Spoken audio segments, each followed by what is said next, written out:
అని చెప్పుకోవడం కదా, నేను రాజీవ్ పాలన చెప్పుకున్నాను. దట్స్ వై గాడ్ బ్లెస్ చేసుకున్నాడు. అయితే ఇది జనరల్గా తండ్రిగా మాకు తల్లిదండ్రులుగా చాలా హ్యాపీ ఫీల్ అవుతాం ఏ తల్లిదండ్రులకి జనరల్గా. కాకపోతే రాజీ విషయంలో ఎంజాయ్ చేయండి ఏంటంటే, మొదటి నుంచి ఈజ్ గోయింగ్ ఆ దేవుని వాక్యంలో ద్వారా, దేవుని మార్గంలో, దేవుని వాక్యంలో భయంతో జీవించాడు, తల్లిదండ్రులు గౌరవిస్తూ ఎప్పుడు మా మాట జవదాకలేదు. మీకు ఫ్యూ మినిట్స్ రెండు విషయాలు చెప్పేసి, ఎందుకంటే రాజీవ్ గురించి మీకు తెలియాలి కనుక. ఆయన పుట్టడం మాకు చాలా మెరాకిల్. ఎందుకంటే మా ఇంట్లో పెద్ద మనవడు, నేను మా ఫ్యామిలీలో పెద్ద, మా ఫాదర్ పెద్ద కొడుకుగా పుట్టాను. ఈ the first grand son of my own family, చాలా పెద్ద ఫ్యామిలీ మాది. మా ఫాదర్ 1942కే ఈత టీచర్. ఆయన స్వాతంత్రానికి ముందే టీచర్గా పనిచేసేవారు, అందువల్ల మమ్మల్ని అందరికీ చదివించుకొచ్చారు. అయితే రాజీ విషయంకి వచ్చేసరికి ఏంటంటే, వాడు ఫిఫ్త్ క్లాస్ నుంచే, అంటే ఫిఫ్త్ క్లాస్ నుంచి ఫైటింగ్ విత్ ర్యాంక్స్. నేను అందరికీ ముందు ఉండాలన్న టెంప్టేషన్తో ఉండేవాడు, అలాగే వెళ్ళేవాడు. ఫిఫ్త్ స్టాండర్డ్లో వాడి స్కూల్ ఫస్ట్ వస్తే ఫస్ట్ సైకిల్ కొనిపించుకున్నాడు. ఎంకరేజ్ చేసిన సైకిల్ కొన్న సైకిల్ 10th వరకు వాడి బ్రహ్మాండంగా. 7th క్లాస్ పంటలు ఫస్ట్ వచ్చాడు. అప్పుడు నాకు డ్యాన్స్లో పాటలు అంటే మహా ఇష్టం. రాజీవ్కి చాలా యాక్టివ్ ఉండేవాడు. నాకు మంచి షూస్ కావాలంటే మంచి కెట్స్ కొనిచ్చి, అంటే ఇది కాదనలేదు. నేను పోస్టల్ డిపార్ట్మెంట్, నేను 1983లో నేను పోస్టల్ అసిస్టెంట్కి సెలెక్ట్ అయ్యాను. 1986లో వీడు ఎంటర్ అయ్యారు. 1988లో ఆయన ఎంటర్ అయ్యాడు. అయితే తను 10th వచ్చేసరికి, అప్పటికి నేను శృంగవరపాటులో సబ్ పోస్ట్ మాస్టర్ పనిచేస్తున్నాను. Is always active in all curricular activities, games, sports, ఆటలు, పాటలు, డ్యాన్స్, వాట్ నాట్. చిన్న సెలబ్రిటీ ఎస్కోట్ కనుక ఈయన. రాజీవ్ అంటే సెలబ్రిటీ. రాజీవ్, మైత్రి, ప్రియాంక వీళ్ళు ఇద్దరు డ్యాన్స్ ఉందంటే తెల్లవారు 3 గంటలకి జనవరి వెళ్ళేవారు కాదు, వీళ్ళు ప్రోగ్రామ్ కోసం ఉండేవారు. మా మైత్రి కూడా బాగా డ్యాన్స్ పాటలు వేస్తాం, కానీ చాలా భయస్తున్నాను. అయితే తను 10th అయిన తర్వాత ఇంటర్మీడియట్ జాయిన్ చేద్దాం, ఎక్కడ జాయిన్ చేద్దాం అంటే, మేము వెళ్ళక్కర్లైపోయింది. ఒక 4-5 స్కూల్ మా ఇంటికి వచ్చాయి. చైతన్య కాలేజీ, వికాస్ కాలేజీ, ఏదో మన నారాయణ కాలేజీ, ఎవరెవరో వచ్చారు మా ఇంటికి కార్లు వేసుకొని. ఇది ఇంతమంది వస్తారు చుట్టాలనుకున్నాను. సార్ మాకు ఒక చెప్పాడు, మీ అబ్బాయిని మీరు చూసుకుంటూ ఉంటారు. ఏదో బాగుంది వాళ్ళకి చెప్తే, యాక్చువల్గా తను ఎంబీబీఎస్ చేయడం మా ఇంట్లో ఎవరో డాక్టర్ కోర్స్ లేదు, బయటికి చదువులు వెళ్తాయి. ఆ చైతన్య కాలేజ్ ప్రిన్సిపల్ చెప్పారు, ఈ అబ్బాయి 100% మ్యాథ్స్ మార్క్స్ వచ్చాయి. ఈజ్ గెట్ 557, 580 ఆయనతో వచ్చే మార్కులు. 100 వచ్చే కనుక నేను అడ్వైజ్ చేస్తాను సార్, అతన్ని ఎంపీసీ జాయిన్ చేసి ఐఐటి కోచింగ్ ఇస్తాం సార్ అన్నాడు. ఓహో, ఐఐటి అంటే నాకు తెలియదు అప్పుడు ఐఐటి అంటే. సరేలేండి, ఎలా ఉంటే మీరు అడ్వైజ్ చేస్తానంటే, ఆయన అన్ని మాకు అడ్వైజ్ ఇచ్చి, ఏదో వికాసో ఎవరో అడ్వైజ్ ఇచ్చారు. మేము కింద తీసుకెళ్ళి చైతన్యలో జాయిన్ చేసాం. అక్కడ జాయిన్ అయ్యాక ప్లేట్ బాగా చదివాడు. ఫస్ట్ టైమే ఇంక 363 ర్యాంక్ వచ్చింది. వచ్చాక మద్రాస్ ఐఐటీలో బీటెక్ ఎంటెక్ జాయిన్ చేశాము. అప్పుడు అక్కడ ఉండగా మాకు రక్షణ సువార్త అంటారు కదా, అప్పుడు అందుకున్నాం. అంతవరకు మేము చౌచౌ ఈ ఆర్షియం, ఆ ఆర్షియానికి వెళ్ళేవాడు నేను.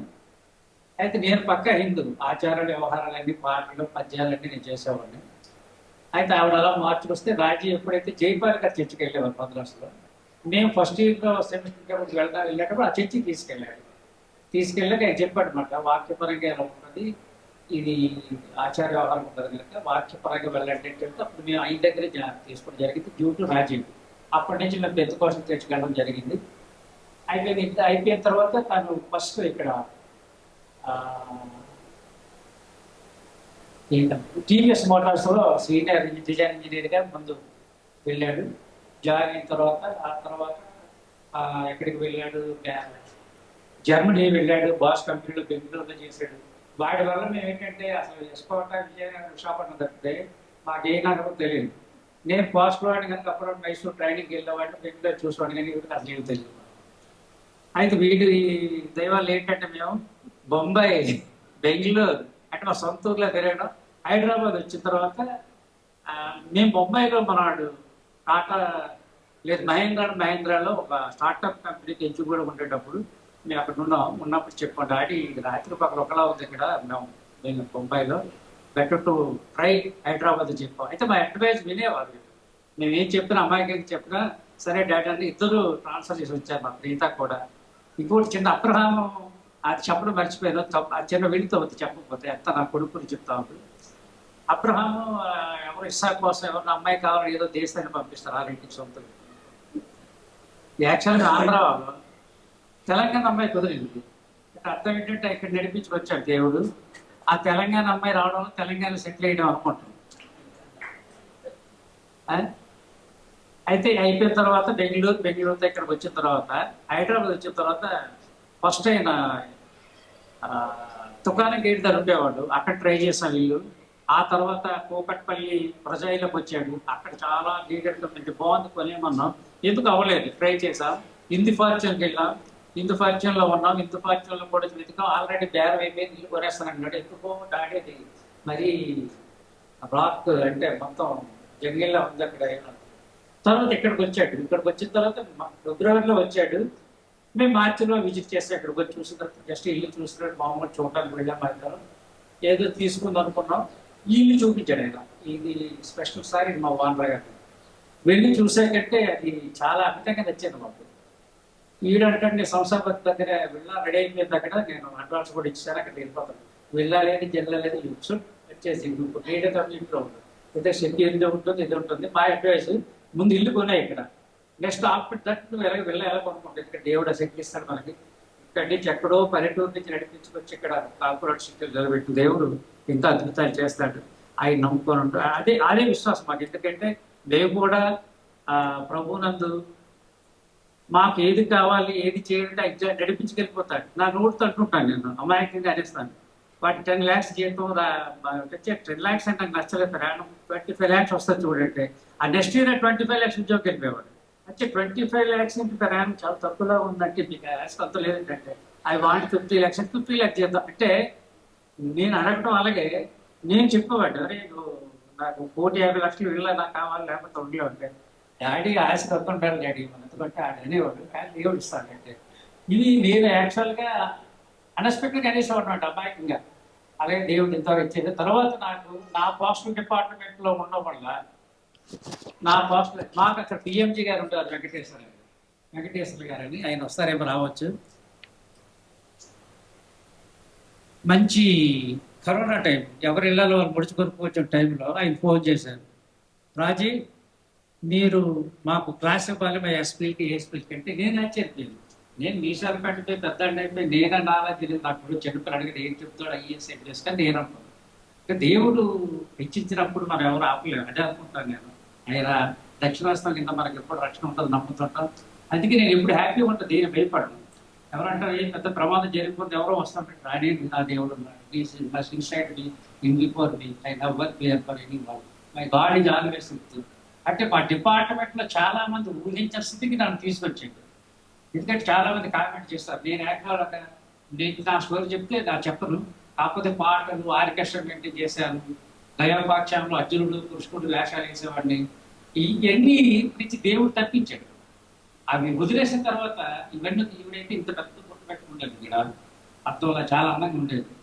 ఆ పాస్టర్ గారు చెప్తారు పుట్టు తీసేమ్మా, మనం క్రైస్తవ బిడ్డ కనిపించాలంటే అది తీసిస్తే నీకు తెలుస్తాంటే ఏమో తీసేసింది. నేను కూడా యాక్సెప్ట్ చేశాను. ఆ బొట్టు తీసాక చాలా దేవుడు ఇచ్చాడు. దాన్ని బట్టి దేవుడు స్తోత్రం. ఒక బొట్టు పోతే పోయింది. మా జీవితాల్లో మాకు మంచి బిడ్డలు ఇచ్చారు. వాళ్ళు మంచి అదే మా అమ్మాయి కూడా బీటెక్ ఆంధ్రషిప్లో చదివింది. ఎంటెక్ ఎన్ఐటి త్రిచూలో చేసింది. కొంతకాలం పాటు జేఎన్టీలో ప్రొఫెసర్గా పనిచేసింది. తర్వాత లాయన్ బ్యాంక్ ఆఫీసర్. వాళ్ళకి 2 పిల్లలు, మనవాడు మనవరాడు. నా కొడుకు కూడా కూతురు కొడుకు ఉండడానికి తెల్లగా ఆ జాస్తి రంగంతో వచ్చింది. వాడు మా రంగు రాలేదు. ఆ జాస్తి వాళ్ళందరూ తెల్లగా ఉంటారు. అయితే ఇలా జరుగుతుంటే ఇక్కడికి వచ్చిన విషయంలో మట్టుకు నేను జరిగింది ఏంటంటే ఇల్లు మట్టుకు కంపల్సరీ ఇటువంటి తీసుకో డాడీ అంటే నేను చెప్తాను. నేను ఇంటికి వెళ్ళాక చెప్పాను నెక్స్ట్ వీక్లో అది రిజిస్ట్రేషన్ అయిపోద్దంటే నేను బెగ్ పెట్టేస్తానంటే ఆయనకి చాలా టెన్షన్లో ఉన్నాడు. ఆయన ఇంకోటి ఆశ్చర్యం ఏంటంటే నేను రిటైర్ అయ్యి నాకు డబ్బులు వచ్చాయి. డాడీ నా డబ్బులు ఉంటే పట్టుకెళ్ళిపోండి ఇల్లు కొట్టేసినట్టే నీ డబ్బుల్లా కొద్ది డాడీ దేవుడు నాకు ఇస్తాను. అదేంటంటే మీరు వచ్చాను డాడీ ఈవిడంటే ఏదైనా వాడికే కదండి. మనం దాచుకున్నా లేకపోతే ఎక్కడ ఉంచుకున్నా లేకపోతే కూడబెట్టినా ఎవరికి ఇస్తున్నా కొడుకే కదా. ఇప్పుడు ఇచ్చేయండి, ఉన్న 40 lakhs ఇచ్చేయండి. అమ్మ నా కూతురు ఉంది కదా, దానికి 5 10 ఇచ్చేయండి అంటే ఎలా అనుకున్నాం. అంటే అది ఫోన్ చేశారు, డాడీ తీసుకున్నా కదా ఏమైనా కావాలంటే, దేవుడు ఇచ్చాడు కదా. ఏమి డాడీ మీరు అలాగే ఉండండి. వీటిని బలవంతంగా పెట్టి మా క్వార్టర్ పైన వీటి పైన కొత్త పోస్ట్ ఆఫీస్ అకౌంట్లు ఓపెన్ చేసి కట్టడం మొదలెట్టారు ఆర్టీసీ. అవి మెచ్యూర్కి రేపు సెప్టెంబర్లో అక్టోబర్లో వచ్చేస్తున్నాయి. వీళ్ళంటే మధ్యలో క్లోజ్ చేసి ఇంట్రెస్ట్ తక్కువ వస్తుంది అంటే ఎట్టి పరిస్థితులు ముట్టుకోక రేపు నవంబర్లో రెంట్ మొత్తం అంతా క్లోజ్ చేసుకుంటే ఆ డబ్బులన్నీ ఎంజాయ్ చేయొచ్చు మీకు చెప్తాను. ఎందుకంటే నేను చెప్తున్నట్టే, మేమైతే ఎడ్యుకేటెడ్గా రాజీవ్ చదివించగలం, మేమంతా ఎడ్యుకేటెడ్ డిగ్రీ చదువుకుంటూ అనేది చదువుతుంది. అయితే దేవుడు నడిపింపు ఈరోజు ఈ స్థితిలో ఉన్నామంటే అంత ప్రభు మాత్రమే, మన గొప్పతనం కాదు. మేము చెప్పుకుంటే మా ఫాదర్ ఎపోరెంట్ టీచర్, మాకు ల్యాండ్స్ ఉన్నాయంటే అవేవి రావు. కానీ మనం నమ్ముకున్నా మన విశ్వసించి దేవుడే మనం నడిపిస్తాను. నా వల్ల మా కుటుంబం అంతా ఈరోజు దేవునిలో వచ్చారు. మా కుటుంబం మూఢమైన కుటుంబం, అందరూ ఆచార వ్యవహారాలు, పండగ వస్తూ మూడు బట్టలు పెట్టాలి చేసేవారు. అయితే మానేశారు. అయితే లాస్ట్ అయిపోయింది కదా, 2 నిమిషాలే ఆకలి వేస్తుంది, అందరం భోంచేద్దాం. లాస్ట్ అయితే ఇల్లు కొన్నాక తర్వాత ఇప్పుడు ఏం చెప్పాను నీకు, బాబు రిజిస్ట్రేట్ చేస్తారంటే బాబు ఫోన్ చేస్తే ఏ డాడీ నా సంబంధం ఇద్దరు ఎవరా 1 year నేను జాబ్ లేకుండా 3 తిల్లు బ్రతుకుంటే ఏం పడ్డారు కొనేస్తా డాడీ ఇస్తారు, ఏం బాధ లేదు. కొనేసాడు, వచ్చారు, ఓపెనింగ్ చేశాం. మీరు అందరూ వచ్చిన థ్యాంక్స్. లాస్ట్ విషయం మర్చిపోయాను, ఆ పోస్టల్ ఆఫీసర్స్ అందరికీ ట్రైనింగ్ ఇచ్చాడు ఆన్లైన్లో. నేను ఆన్లైన్లో చేరిపోయాను. అందరు ఎస్పీలు ఏఎస్పీలు అంటే ఎత్తుకుంటాను. ఉదయం 9 నుంచి మధ్యాహ్నం 3 వరకు క్లాస్ చెప్తున్నాడు. అది నాకు ఆశ్చర్యం. నేను స్టూడెంట్లు అలా ఈ మధ్యాహ్నం లంచ్ చేయకుండా వినడం మొదలెట్టాను. ఆఖరికి వచ్చేసరికి మా పోస్టర్స్ అందరూ నేను హీరో అయిపోయాను అంత డిపార్ట్మెంట్లో. మొత్తం సర్కిల్ అంతా అలాంటి సన్యాసరావు వైసన్యాసరావు అబ్బాయి అంటే మన క్లాస్మేట్ ఎస్పీలు ఏఎస్పీలు అంతా పోగలేదు. అబ్బాబ్బాబ్బా జబర్గుంటాం. ఆ తర్వాత విజయవాడ గవర్నమెంట్ పోస్ట్ ఖాళీ దాటి వస్తానంటే 53 పెట్టించి వచ్చాడు, జాయిన్ అయ్యాడు. ఇలా మా మిస్సెస్ నేను వచ్చి రాజీవ్ ఇంట్లో ఇలాగా విల్లాలు హాజర విల్లాస్ ఉంటాయి, గిరిష్ లాగా ఉంటుంటారు. అక్కడ ఇచ్చాడు మాకు విల్లా బెదిరిపోయి ముందు రోజు దిగారు, మా ప్రీతి గారు 2 రోజులు వరంగల్లో ఉన్నారు. ఏమి ఇక్కడ ఉన్నాడు విల్లాలో ఉండలేకపోతున్నాం. అప్పుడు వాళ్ళకి తోడుగా వచ్చాము. వస్తే ఇలాగ ఇంట్లో ఎంటర్ అయ్యాము. మేడం పిఎంజీ మేడం గారు ఉన్నారు ఇక్కడ, థ్యాంక్ యూ మేడం పర్లేదు విజయ్. ఆ డిపిఎస్ గారు ఫోన్ చేశారు, రాజీవ్ మీ ఇక్కడ మా మీటింగ్ ఉంది మీరు రాగలరంటే. ఇలాగ అక్కడ దిగాము, రేపు వెళ్ళాలి. డాడీ వెళ్ళాలండి, అది ఆ డిపార్ట్మెంట్ మన డిపార్ట్మెంట్. ఈ రోజు ఎలా ఉన్నామంటే డిపార్ట్మెంట్, ఆ డిపార్ట్మెంట్ మమ్మల్ని చదివించింది ఈ స్థాయి టీచర్గా. వెళ్ళు డాడీ అని చెప్పాము. అక్కడ కూడా క్లాస్ ఇచ్చాడు. అది మెంటర్గా ఉంటాడు. అప్పుడప్పుడు మా చర్చిలో వాక్యం చెప్తుంటాడు. ఏదైనప్పటికీ గర్వపడడం కానీ అందుని బట్టి దేవునికే స్తోత్రం తెలియజేసుకుంటున్నాం. Thank you very much for your kind patience. ఓపెన్గా నా మాటలు విన్నారు. రెండోది ఏంటంటే, God bless you with good health and good wealth. You will be blessed with God and ప్రీతి. మీరు మీ పిల్లలందరూ క్షేమంగా ఉండాలని, ఇంకా దేవుళ్ళలో ముందుకెళ్ళాలని.